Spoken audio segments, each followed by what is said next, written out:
Froebel's rejection of Darwinism and materialistic science was also based on a large body of positive evidence for intelligent design.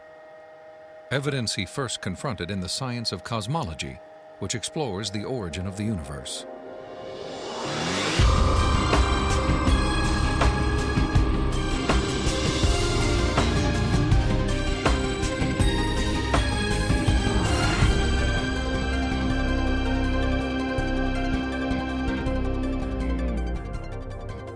How did the universe begin?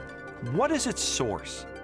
Few questions have generated as much controversy through the centuries or inspired as many impassioned opinions. I interviewed William Lane Craig, a philosopher who has devoted much of his career to the study of cosmology and the question of origins.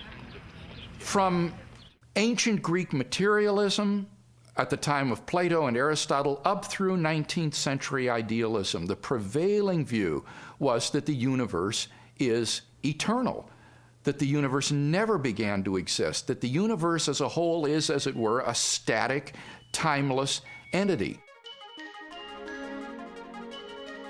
This belief in an eternal, unchanging universe, for centuries a pillar of Western cosmology, was unexpectedly challenged in 1915 by Albert Einstein's general theory of relativity. Einstein's equations implied a startling possibility. The cosmos was not static, but instead existed in a continual state of either contraction or expansion. Einstein did not like the idea that the universe was dynamic at all. In fact, like almost all scientists at the time in the early 20th century, he assumed the universe was static and eternal. What's interesting and ironic is that he thought he had made some kind of mistake in his equations for the general theory of relativity. But a few years after he developed the theory, a Belgian astronomer named Lemaitre developed a model based upon his equations, which again predicted that the universe was in a continual state of expansion. In 1929, theoretical predictions were confirmed with empirical data. At the Mount Wilson Observatory overlooking Los Angeles, astronomer Edwin Hubble studied light from distant galaxies. Hubble determined that galaxies beyond our Milky Way were moving away from us at a speed proportional to their distance from the Earth. The more distant the galaxy, the faster it is receding.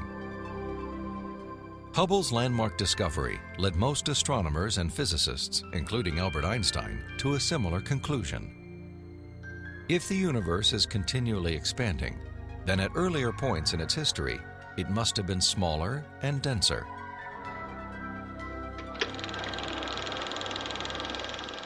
I think a good way to visualize this is to imagine that the history of the universe has somehow been photographed and made into a movie that we could play on a projector. As the projector runs forward, we watch the universe as it continually expands.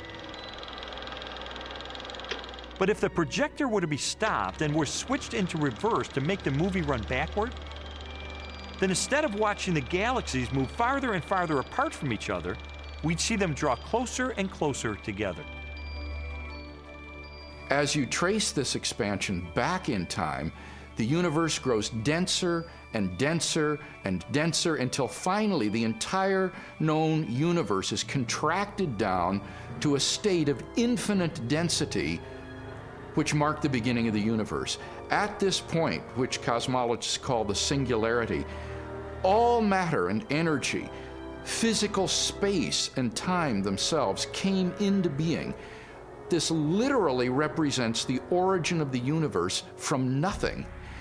So the startling implication of Hubble's discovery was the temporal finitude of the universe, that the universe had an absolute beginning at some point in the finite past.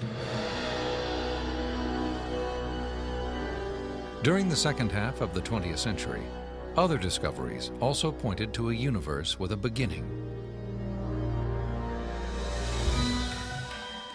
These images of the cosmic microwave background radiation document what most scientists now believe is the remnant heat generated during the universe's early history. Background radiation is found throughout the cosmos and indicates its expansion from a sudden, perhaps violent moment in time. This evidence for a finite universe has reaffirmed the conclusion of an ancient philosophical deduction. It is called the Kalam cosmological argument. The Kalam argument is deceptively simple in its formulation. It consists of basically 3 steps. Premise 1 is that whatever begins to exist has a cause. Something cannot come into being uncaused out of absolutely nothing. Premise 2 is that the universe began to exist. And the remarkable development that has occurred is that for the first time, we now have solid scientific evidence for the truth of that second premise, that the universe began to exist. And from those 2 premises, it follows logically, therefore, the universe has a cause of its existence. Whatever begins to exist has a cause. The universe began to exist, therefore the universe has a cause of its existence. And that points to a reality beyond the universe, a transcendent reality beyond space and time, and therefore non-physical and immaterial, which created the universe out of nothing and brought it into being. The implications of a finite universe, coupled with other discoveries of modern cosmology, have led many scientists to unmistakably theological conclusions. There is no ground for supposing that matter and energy existed before and were suddenly galvanized into action. It is simpler to postulate creation ex nihilo, divine will constituting nature from nothingness. The chain of events leading to man commenced suddenly and sharply, at a definite moment in time, in a flash of energy and light.